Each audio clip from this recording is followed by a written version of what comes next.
This is the Ayub Sultan Mosque. This is the tomb. This is the tomb.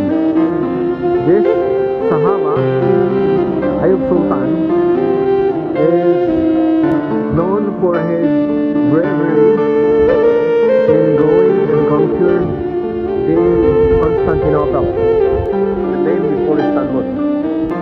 The story was so famous that he wanted to be in the army that goes fighting, conquer the Constantinople. They say that he died in front of the gate before Istanbul.